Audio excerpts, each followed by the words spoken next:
Como o Djalma disse, nós somos líderes do Ministério Chamar. Trabalhamos com restauração de pastores e lideranças, treinamentos e tudo mais na área de libertação, cura, profético, e tudo que Deus abriu a porta, a gente entra. Amém?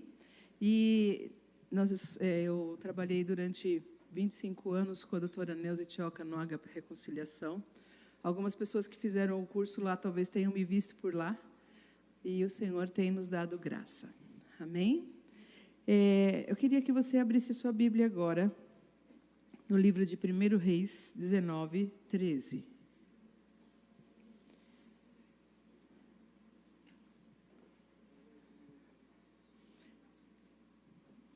Primeiro Reis 19, 13 em diante.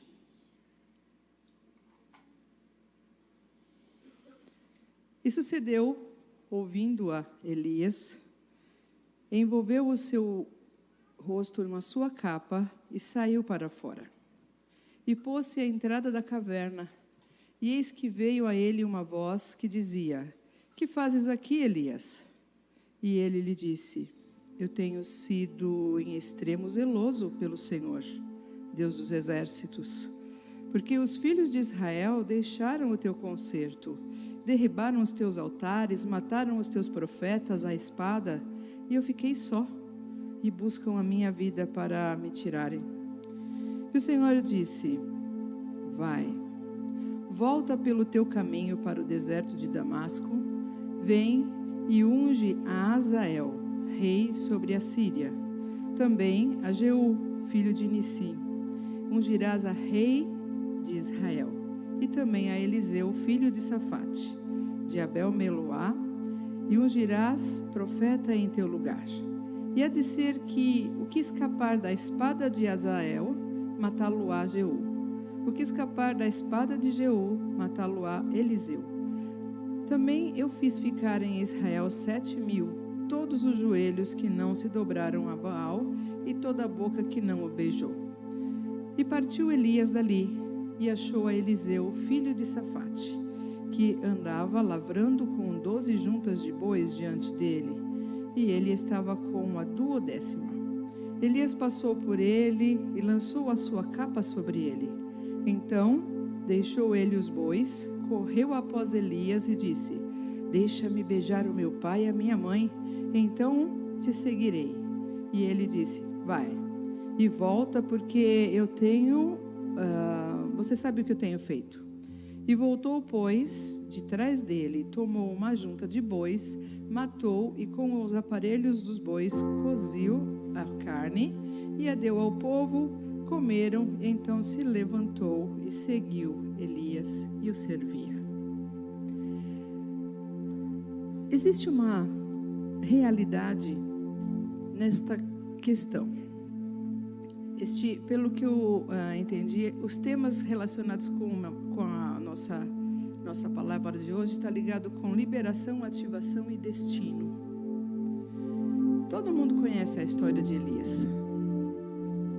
Todo mundo que leu a Bíblia, certo?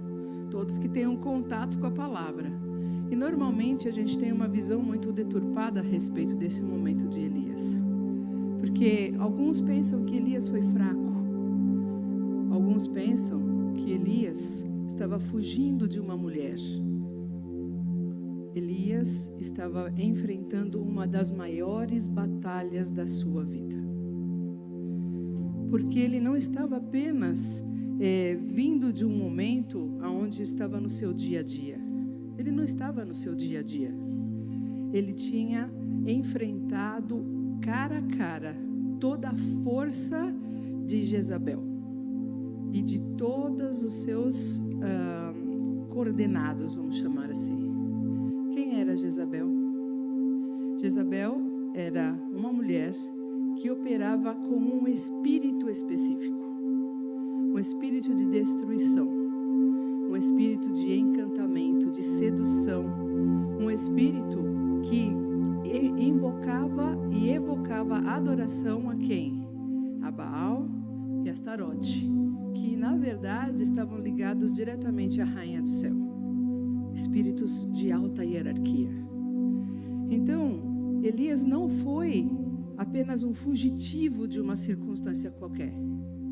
Ele era um guerreiro que estava dentro de um processo, certo? De destruição de uma ação de um principado. Você consegue enxergar que não era apenas um momento qualquer na vida de uma pessoa? Ele tinha passado, segundo a ordem de Deus, 1 ano e meio sendo alimentado por corvos, certo? Na beira de um rio, porque não ia chover durante um período. Naquela época, o que acontecia? Quando as pessoas queriam produção, o que elas faziam? Elas iam buscar nos deuses, certo? Os deuses da terra eram adorados para trazer produtividade. Então, para agradar esses deuses, que não são deuses, certo? São espíritos malignos disfarçados. O que o povo fazia? Todo tipo de entrega e todo tipo de perversão sexual. A oferta, a oferenda para eles tinha a ver com todo tipo de perversidade, certo? E o povo daquela terra estava buscando na Rainha do Céu, e em Astarote, e também em Baal, aquela produtividade. Entregando suas vidas, sua família, seus bens, entregando, clamando, chamando, buscando. Por quê? Porque o espírito que estava operando em Jezabel provocava a adoração a esses espíritos de alta hierarquia. Entende? Não existe nada que nos faça parar se Deus não manda a gente parar. Como eu falei para vocês, eu estava no caminho para cá e parou tudo, né? Nós ficamos num congestionamento por 1 hora. E vai devagar. Tem horas que Deus te para. Tem horas que Deus fala, eu quero você devagar. Diminui a sua velocidade. Tem algo que eu preciso ensinar para você durante esse período. Há momentos que Deus nos diminui a velocidade, porque Ele tem algo para inserir na nossa vida. Quando Elias vence os profetas de Baal e desce o fogo do céu e tudo mais, né? Ele vai e mata 450 profetas de Azera e mais 400 de Baal. E tem todo aquele momento de mandar chuva e orar pela chuva e a chuva descer e tal. Ele estava num momento muito intenso. Muito intenso. Todas as forças dele se esgotaram. E chegou um momento que ele tinha uma ideia, que aquele momento ali de descer fogo do céu, a partir dali tudo iria mudar. Automaticamente tudo ia mudar. Entende? Tudo vai mudar, porque Deus provou que Ele é Deus. E todo mundo vai se dobrar só diante de Deus. E vão pegar Jezabel e jogar, né, para fora desse lugar. Mas não foi desse jeito. Por quê? Porque, na verdade, ele enfrentou uma série de situações onde os principados daquela região se voltaram para atingi-lo. E ele começou num processo de deteriorização. Ele começou a entrar num processo de depressão, que não era uma depressão natural, era uma depressão sobrenatural. Foi atingida a alma dele. De algum jeito, algo entrou na alma e interferiu diretamente na vida do Elias. Só que Deus não fez ele voltar para lá. Vamos seguir a sequência. Elias, depois que ele recebe a ameaça, ele manda o moço dele embora, porque tinha sempre um rapaz que ajudava o profeta, vai lá para o deserto, se deita debaixo de um pequeno arbusto e fala, Senhor, me mata. O que é isso? existia uma pressão espiritual muito forte em cima dele. Um espírito de suicídio entrou na vida dele. Não na vida do Elias, mas estava em volta dele. Entende? Tem muitas pessoas que estão entrando em processos porque existe uma guerra espiritual acontecendo. Mas elas não sabem dessa guerra. Elas simplesmente vão como se fosse algo natural. Toda guerra tem circunstâncias que precisam ser vencidas no espírito. E muitas vezes estão atingindo o corpo e a alma. Enfim, Elias fica tão cansado de tudo aquilo. Aí Deus envia o anjo padeiro, né? Anjo com pão, e o pão era do céu.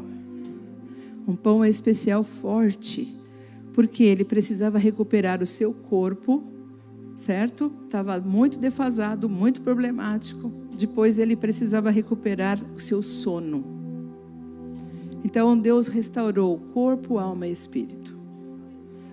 Só que ao mesmo tempo, ele não falou, volta lá para onde está Jezabel para combatê-la. Não era essa a missão de Elias. A missão de Elias, o que ele tinha para fazer, ele fez, mostrou quem era Deus. Entende? Deus se manifestou ali. Então todos viram que Jeová é Deus. E Deus tinha um outro propósito. E Deus tinha uma outra semente para colocar no coração e de missão na vida do Elias. Então, o anjo fala, agora anda. Não, ele falou, dorme. Dorme, está na hora de parar. Para. Dorme. Depois, come de novo. Depois, dorme mais um pouco. Entende? Há horas que Deus nos para. Tem momentos que Deus nos para. Porque Ele tem um propósito. Ele quer nos ver bem. Passou mais um pouquinho e falou, agora anda. E ele andou 40 dias e 40 noites. E é neste tempo dos 40 dias e 40 noites que nós estamos aqui, na leitura desse trecho. Ele andou, chegou na caverna, e lá ele estava muito mal, e Deus cura a sua alma, fazendo ele pôr para fora tudo aquilo que eram dores da alma. Entende? Só que Deus tem um propósito. Deus tem um destino para Elias. Estava na hora de ativar a segunda parte do destino de Elias. Qual era a segunda parte do destino de Elias? A segunda parte chamava-se Azael, Jeú, Azael, Jeú e Eliseu. Essa era a segunda parte do destino. E Deus diz para ele, são eles que vão fazer, são eles que vão destruir todas as obras desse espírito. São eles. Você vai ativá-los, você vai trazê-los para completar a obra que eu quero fazer nesta terra.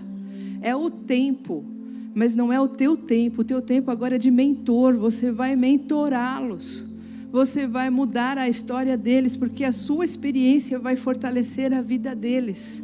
É um tempo de mentoria, é um tempo de ativação, é um tempo de sair a nova geração.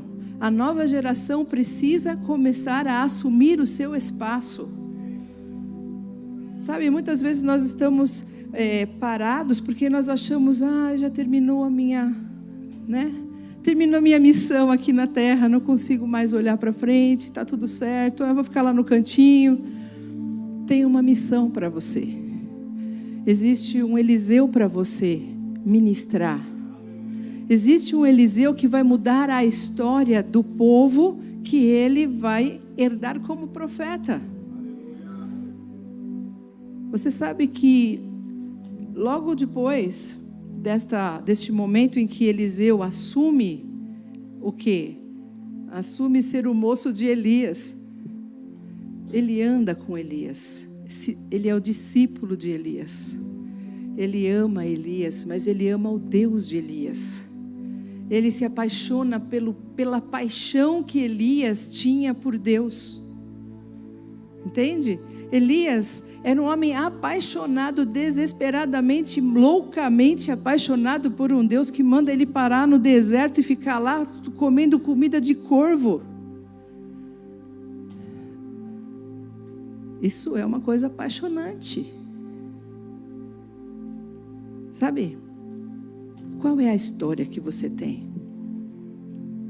Será que na tua história você demonstra tanta paixão por Deus, que os teus Eliseus vão ficar apaixonados com o mesmo nível ou maior? Vocês estão me entendendo?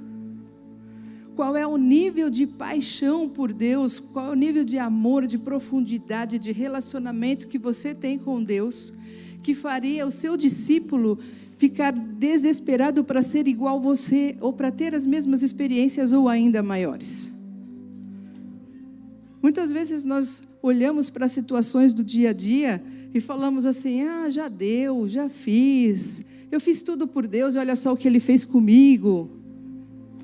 Eu acho que ninguém falou isso por aqui, né? Talvez pensou. Porque Deus permite situações. Para que Deus permite as situações? Para nos tornar mais fiéis, para nos tornar mais dignos, mais vivos, mais sóbrios.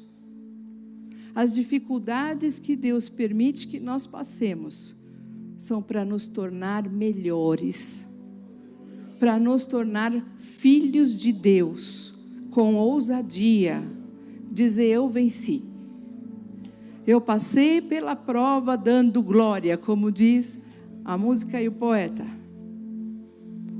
Mas às vezes a gente não enxerga assim, nós ficamos feridos com Deus, porque nós esperávamos que tudo que nós investimos tivesse resultado imediato, igual Elias. Elias pensou: eu quero o resultado imediato, a Jezabel vai lá para o buraco agora. Mas Deus tinha um outro propósito. Não era apenas o fato, porque o que estava acontecendo? O que o espírito de Jezabel estava trabalhando? Ele estava roubando destinos. Ele estava roubando destinos do povo de Israel.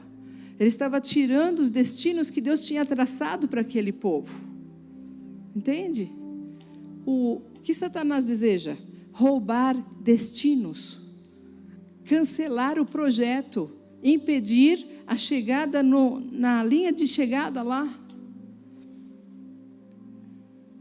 Então, Deus queria transformar o coração de Elias em um coração extremamente sóbrio, a ponto de ir até as últimas consequências pelo Senhor. Você é capaz? Você é capaz de ir até as últimas consequências pelo Deus que você serve? Entende?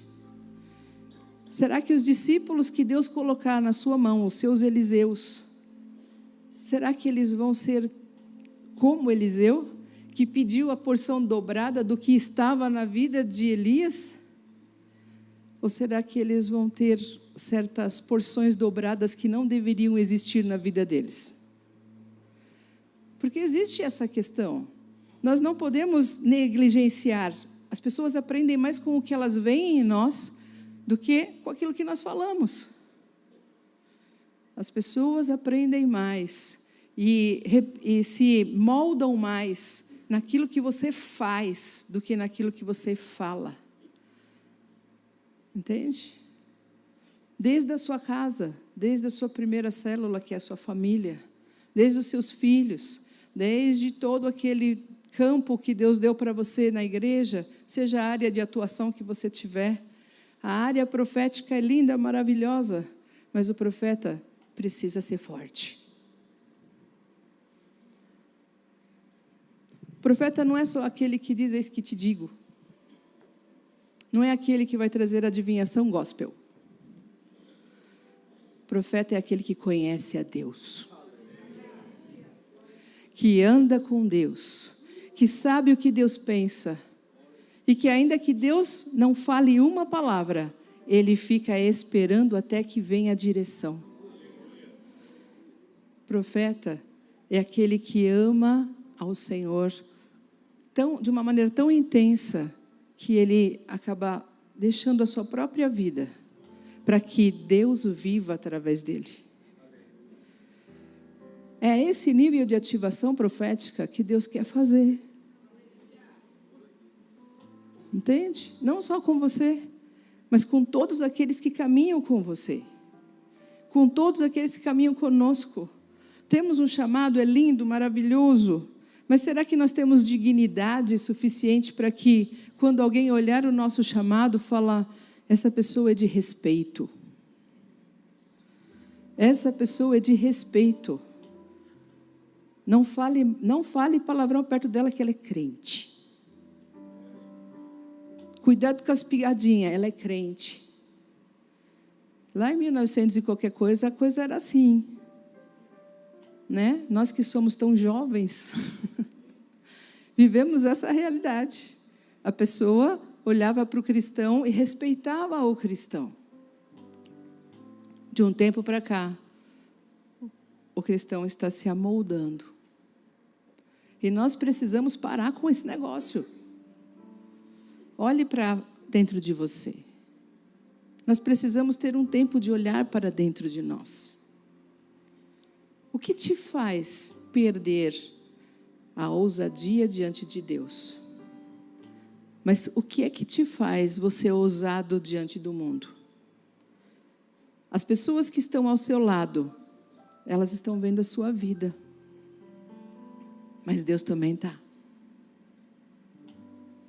E de repente, aquilo que você está trazendo luz, que é a parte de Deus, porque a Bíblia diz que nós somos luz do mundo e sal da terra. Qual é a luz que está brilhando na sua vida? Será que é a luz como a de Elias, que precisou fugir porque o espírito de Jezabel se sentiu tão ameaçado que começou a investir contra ele? Porque Elias era um perigo para ela. Elias construía destinos, ativava destinos, mudava a história das pessoas, interferia através do poder que se manifestava na vida dele. Ele era um homem duro. Você percebe que ele era um homem forte, duro, sisudo, mas era um homem de honra. Entende? Quando Deus colocou para Elias, vá e unja, certo? Unja a Azael, a Jeú, certo? E a Eliseu, ele estava traçando 4 destinos.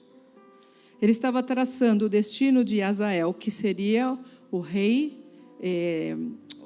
de... Esqueci o nome da cidade agora. Oi?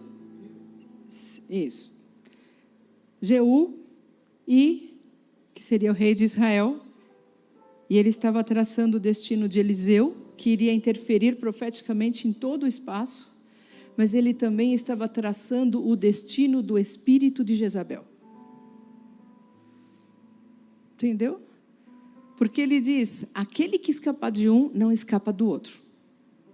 Eu estou preparando algo que possa fazer com que tudo que eles tentem escapulir daquele destino de destruição para Jezabel, não haja como. Então eu estou preparando um cerco. Eu estou cercando o espírito de Jezabel para calá-lo, para impedir que ele continue destruindo o destino das pessoas. Você sabe que Jezabel, ela era uma princesa sidônia, certo? Filha de um sacerdote de Sidom. E ela casou com Acabe por causa de interesses políticos. Foram interesses políticos, casamento político. Para quê? Para que houvesse uma aliança entre os reis daquela região. Só que dentro do pacto que estava sendo feito, havia um quesito. qual era o quesito? Toda a população daquela região deveria servir a Baal e a Astarote. Isso era um quesito dentro do contrato de casamento de Acabe com Jezabel. Para você ver como havia um destino preparado já desde antes na mente de Satanás de desviar o destino de todo o povo, com autorização do rei. Entende? A autorização do rei estava prescrita, assinada. Muitas vezes nós não sabemos as coisas que estão acontecendo. O mundo espiritual, às vezes, é uma incógnita. Mas quando você é profeta e anda com Deus, o Senhor te prepara para mudar histórias que foram escritas no inferno, para trocar aquelas histórias e transformar aquela situação em uma bênção. Entende? Lá na frente, o que vai acontecer? Vários fatos que vão levar tanto um quanto o outro a cumprirem os seus destinos. E Elias, antes de ungir a Azael e antes de ungir a Jeú, ele é levado. Qual era o destino? Qual era o destino de Elias?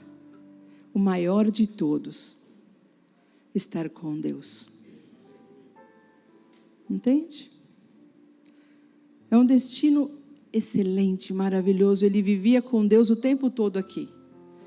E aí depois foi levado em carros de fogo para o céu, para o Senhor. Mas Eliseu ungiu. Eliseu fez a parte que faltava. Isso é que é discípulo. Ele dá seguimento àquilo que o seu discipulador não pôde fazer porque Deus interferiu. Entende? O discípulo é o que vai dar seguimento à obra que Deus colocou na sua mão. O discípulo vai olhar para Deus, não é o foco central do discípulo não é você. Ele vai usar você como base, mas o foco central do discípulo é Deus. Então ele vai olhar para você, ele vai ser tratado, cuidado, abençoado, direcionado, profeticamente alimentado, mas no dia que você partir, ele vai querer a sua capa. Entende?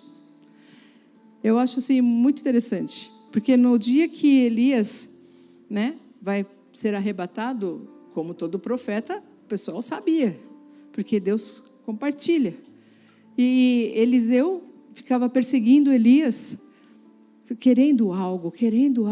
E ele dizia, Elias dizia para ele assim, fica aqui, eu vou em tal cidade, fica aqui. Não, fico não. E daí vai para outra cidade, fica aqui, fico não. E aí ele fala, afinal, o que você quer? E ele fala, eu quero a porção dobrada do Espírito que está sobre você. E aí Elias fala, dura coisa você me pediu, mas se você me ver subir, pode ser que você consiga. Aí é que o homem grudou no outro.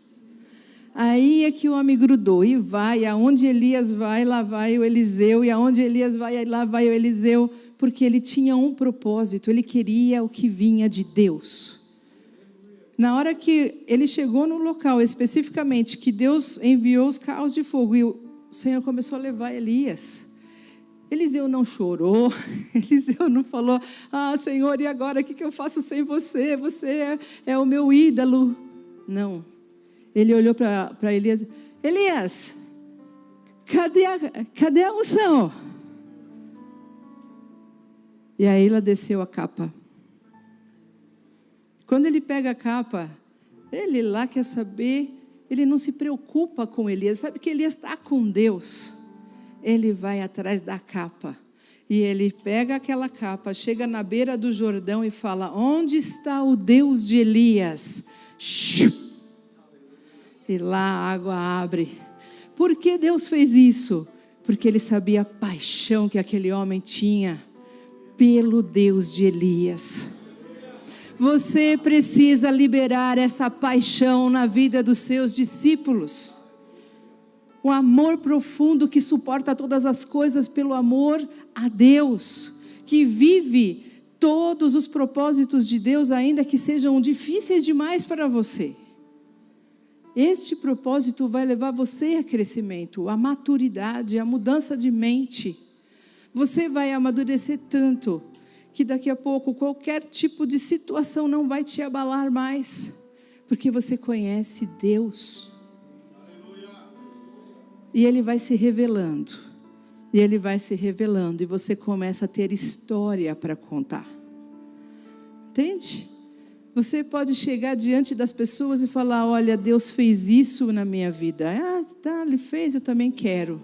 Junta aí, vamos embora. Né? E aí você vai divulgando a história, não por causa de você, mas por causa de Deus. E as pessoas vão fazendo uma fileira atrás de discípulos do Deus vivo. Vão andando junto, vão vivendo junto, vão lutando junto, vão crescendo junto, vão vivenciando toda a transformação. E daqui a pouco eles vão ter os discípulos deles que têm destino. Porque o destino deles é de traçar o destino de próxima geração. E assim vai, traçando destinos novos, traçando pessoas novas, que já não vão ter mais prisões, porque vão ser tratadas pelo Deus Todo-Poderoso. Sabe? Existem algumas dores que Deus permite, e neste vai da valsa, quando a gente começa a andar com Deus, Deus coloca pessoas no nosso caminho. E são pessoas que muitas vezes você nunca iria conhecer se você não estivesse vivendo aquela situação difícil. Entende? Você passa por problemas e fala, ai meu Deus, eu não sei o que eu vou fazer agora, o senhor não resolve esse problema? Não resolve. Eu vou compartilhar uma experiência que eu tive. Teve um período que a minha mãe, hoje ela está com o Senhor, mas naquela época ela teve um problema. O problema, eu sei o que é. Ela teve um problema, ela tomou uma medicação muito forte, acabou afetando a mente dela e ela ficou com amnésia por um período. Naquela época eu não sabia, né? Mas eu tinha uma ideia do que poderia ser. E ela ficou com amnésia. E tudo que ela falava, daqui a pouco ela esquecia que tinha falado e perguntava tudo de novo. Então, né, meu pai ficou muito preocupado. Nós fomos ao hospital. E lá o médico, eu falei para o médico, olha, ela está tomando esse remédio assim, assim, e eu acho que isto faz parte do efeito colateral desse remédio. Aí ele falou, pode ser. Pôs ela no soro e tudo bem. Esperamos um pouco, aí mudou a equipe médica. Quando chegou na hora em que o próximo médico ia verificar, ele não deixou minha mãe embora.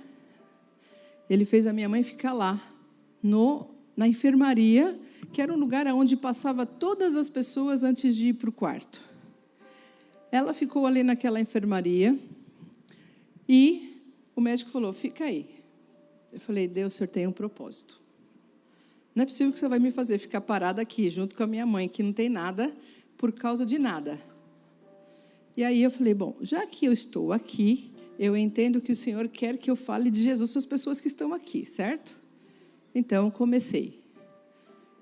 Cada pessoa que estava naquele lugar, eu ia, falava de Jesus, falava da salvação, falava, e ela subia para o quarto. E a minha mãe ficava lá. Ela ficou 3 dias naquele lugar. O pessoal indo para os quartos e ela ali. Mas qual era o propósito? Era que eu falasse de Jesus para as pessoas que estavam ali. Ela ficou bem, toda aquela crise passou, ela ficou bem, mas havia um propósito. Aí chegou num momento que eles resolveram que ela tinha que fazer um exame lá, uma tomografia, num determinado hospital, e eu fui com ela na ambulância para fazer a tomografia. Eu sentei ao lado do motorista, da ambulância. E eu falei, e aí, Jesus, por onde eu começo? Aí o Senhor falou, pergunta para ele se ele tem filhos. Aí ele falou, eu não tenho filhos, a minha esposa morreu e eu estou muito aborrecido e tal. Tinha acontecido um problema muito sério, a esposa tinha tido câncer. E ele queria que Deus tirasse o câncer da esposa e colocasse nele. Porque ele amava demais aquela pessoa e não queria que ela morresse. E ele tinha uma ferida na alma por causa desta dor. Ele tinha se afastado de Deus, não queria mais saber de Deus. Então, eu fui conversando com ele, Jesus foi dando as palavras e a gente foi conversando no momento que a gente saiu, até o momento que a gente voltou. Quando terminou o processo, eu perguntei para ele, você quer que eu ore por você? Ele falou, eu quero. Ele foi até no quarto, coisa que ele não tinha nem descido da ambulância antes, e nós oramos e ele voltou para Jesus. Não é dor, é propósito. Entende? Pergunta a propósito. De repente tem uma semente dentro de você que precisa gerar uma semente de destino. Há um destino de Deus traçado para as vidas que estão em sua volta, no mundo, em todas as partes, no seu trabalho, no seu dia a dia, no Uber, na faculdade, no consultório médico. Esses dias atrás eu peguei um Uber para pregar na outra igreja que eu fui pregar. Aí eu sentei, estava olhando assim o meu material.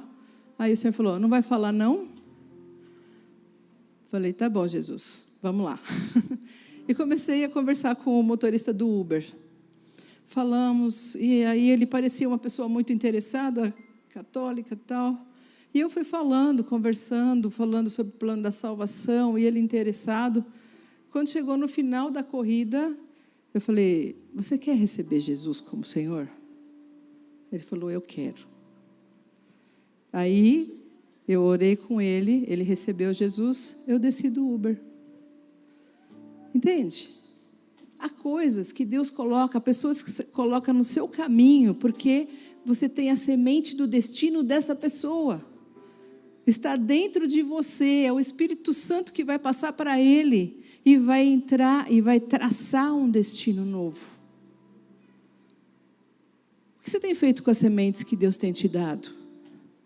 Às vezes pode ser que você tenha ficado abalado com alguma situação. Vamos ver uma situação difícil aqui que o nosso amigo apóstolo Paulo viveu. Livro de Atos 16, 29. Atos 16, uns versículos anteriores.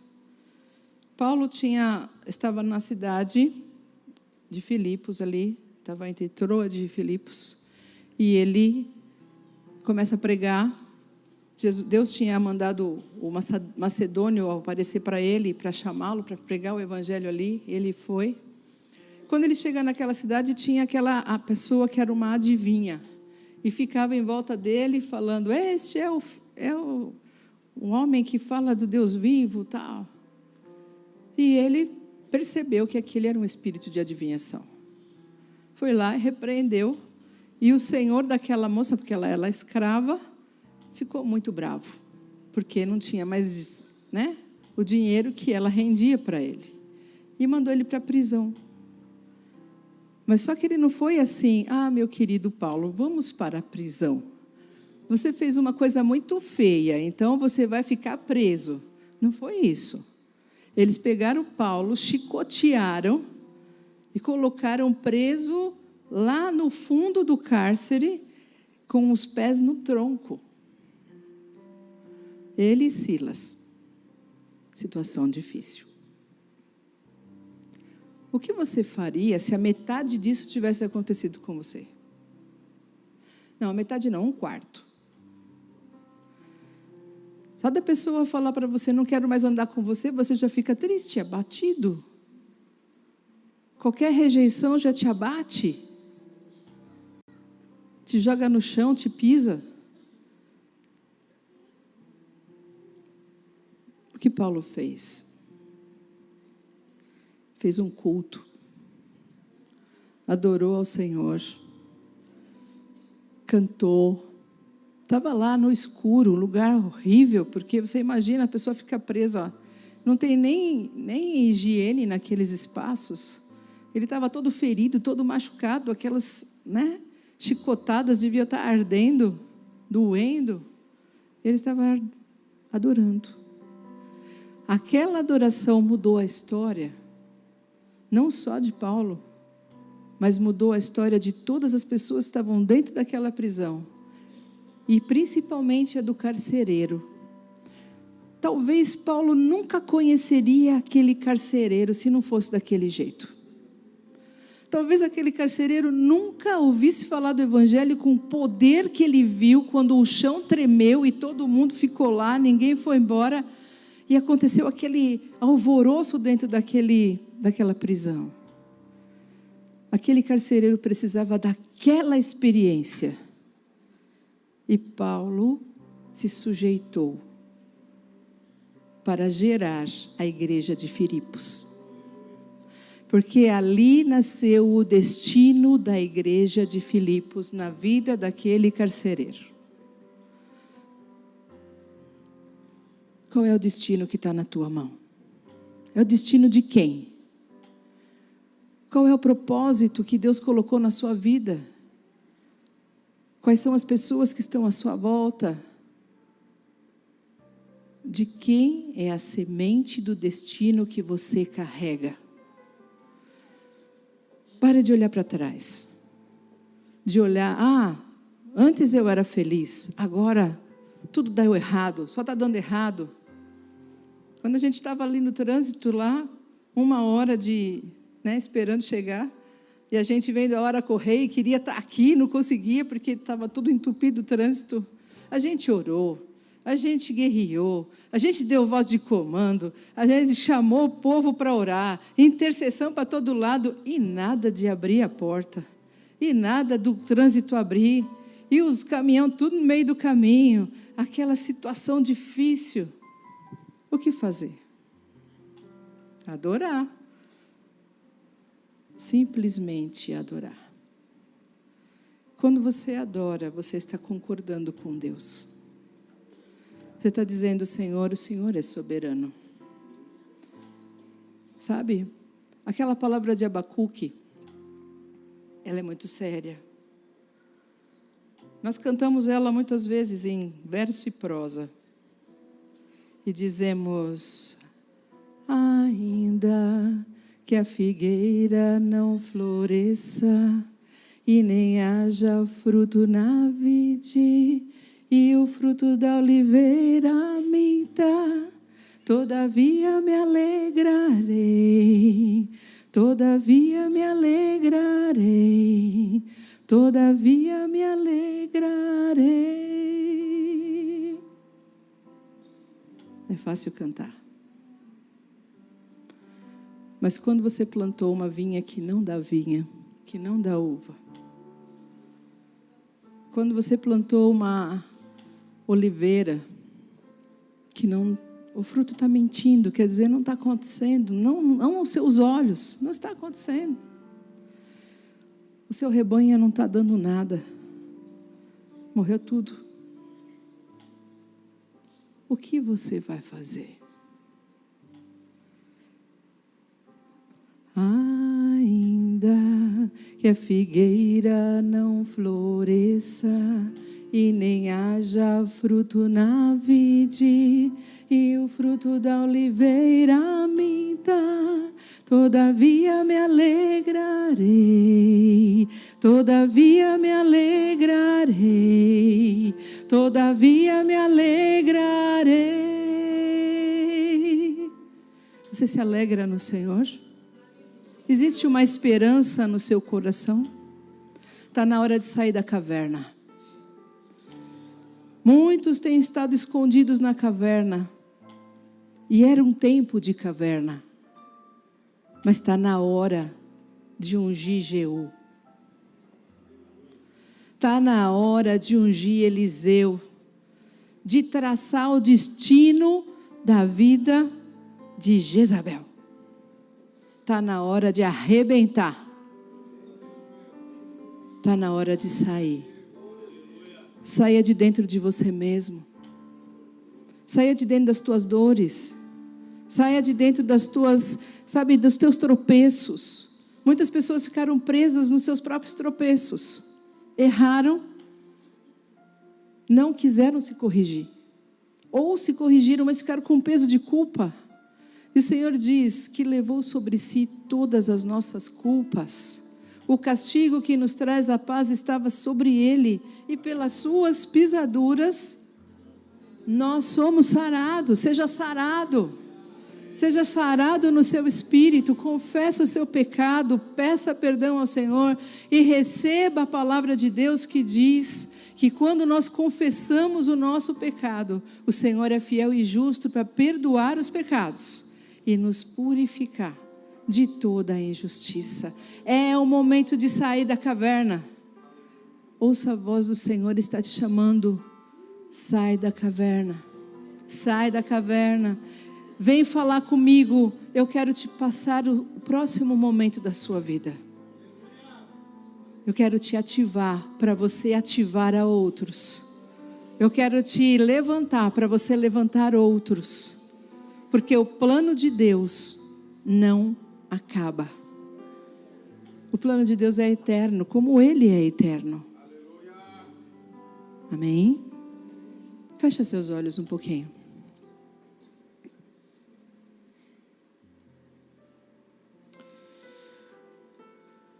Comece a pedir perdão ao Senhor. Diga ao Senhor o que foi que fez você parar.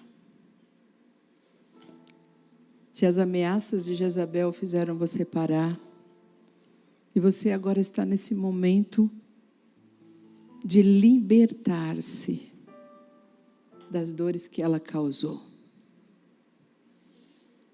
Peça perdão ao Senhor por tudo aquilo que deu legalidade, abriu espaços para a dor, para a tristeza, para a amargura, para o ressentimento, para a aflição, toda a decepção que você teve na vida, toda a decepção que você carregou nas suas costas, todo o medo, porque às vezes nós temos medo de caminhar pensando em que alguém vai nos derrubar. O Senhor te deu asas. Ainda que alguém tente te derrubar, você voa. Peça perdão ao Senhor. Confesse o teu pecado. Confessa. O Senhor te conhece. Mas Ele quer que você põe para fora. Como Elias. Você acha que Deus não sabia o que Elias tinha no coração? Por que ele estava lá? Ele sabia, mas ele precisava que Elias expusesse. Põe para fora. Fala, Senhor, eu peço perdão por isto, por isto, por isto. Eu quero perdoar esta pessoa, esta. Declara, eu perdoo. Eu perdoo as lideranças que me feriram. Eu perdoo. Desde o meu pai, da minha mãe, até os dias atuais. Estou perdoando. Eu quero sair de todas estas cavernas que eu fiquei guardado. Está na hora de eu sair. Eu quero receber o destino que o Senhor tem para a minha vida. Eu quero viver o destino profético. Eu quero ativar pessoas nos seus destinos proféticos. Eu quero mudar a história da nação. Eu quero revigorar as minhas forças. Senhor, revigora as minhas forças, revigora. Eu quero sair de tudo aquilo que atrapalhou a minha vida até agora. Eu saio dessa caverna agora e ouço a tua voz, Senhor. O Senhor disse, Elias, ouça a voz do Senhor chamando o teu nome. Eu não sei o nome de todos, mas ouça, Jesus está chamando o seu nome. Vem para fora, Vem para fora. Fala de tudo aquilo que estava doendo, para que o Senhor te cure. Fala. Não se preocupe. Não se preocupe com a pessoa que está ao seu lado. Não se preocupe com ninguém que está ao seu redor. Eles estão todos iguais. Todos diante do mesmo Pai. Fala, Senhor, eu preciso do teu amor, eu preciso do teu abraço. Entra comigo, Senhor, naquele momento difícil que eu vivi. Eu perdoo aquela pessoa. Eu perdoo, eu saio das decepções que eu tive na minha vida. Eu saio das angústias que eu gerei na vida de pessoas. Eu saio da caverna. Não da caverna da fuga, eu saio da caverna da proteção. Aonde eu tentei me proteger, estou saindo, Senhor. Declara, eu quero sair. Fala, abre a tua boca, fala, eu quero sair. Eu quero sair. Eu saio de todo o plano que o mundo espiritual traçou contra a minha vida. Eu saio. O destino que ele quis roubar, eu tomo de volta. Eu tomo de volta o meu destino profético. Fique de pé. Fique de pé. E ore comigo. Fala, Senhor, em nome de Jesus. Eu decido entrar no novo tempo. O Senhor está me chamando pelo nome, dizendo, fala, o que te dói, Senhor, o que me dói é isto. Fala o que te dói, fala você com Deus agora, fala você com Deus, fala o que te dói, e libera perdão. Vai falando, o Senhor está com os ouvidos abertos.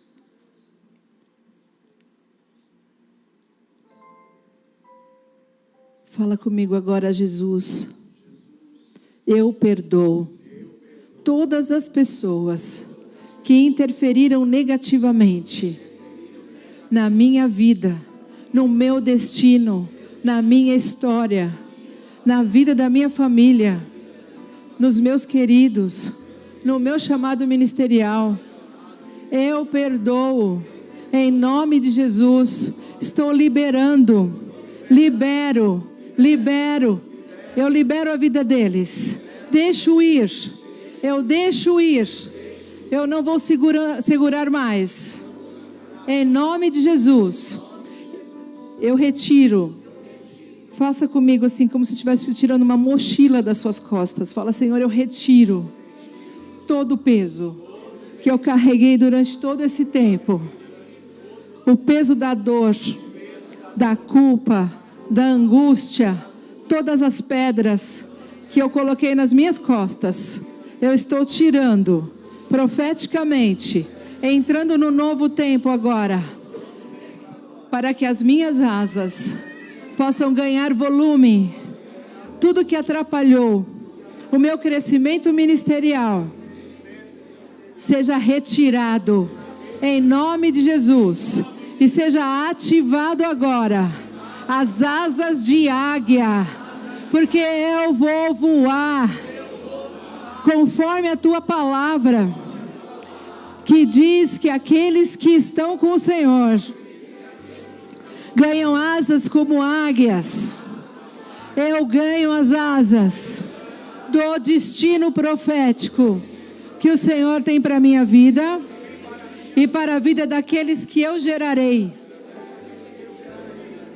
Senhor, me faça um modelo daquilo que o Senhor quer ver na vida dos meus discípulos, das pessoas que o Senhor colocar no meu caminho.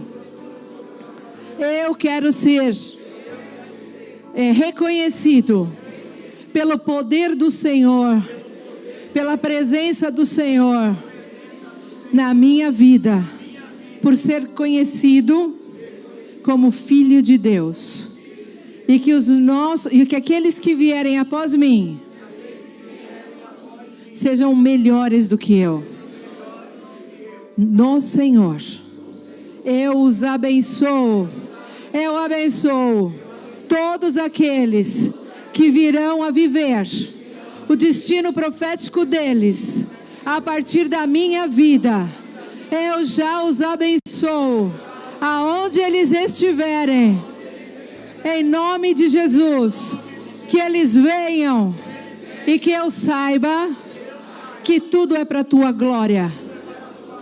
Um dia, Senhor, estaremos face a face e eu poderei trazer diante do Senhor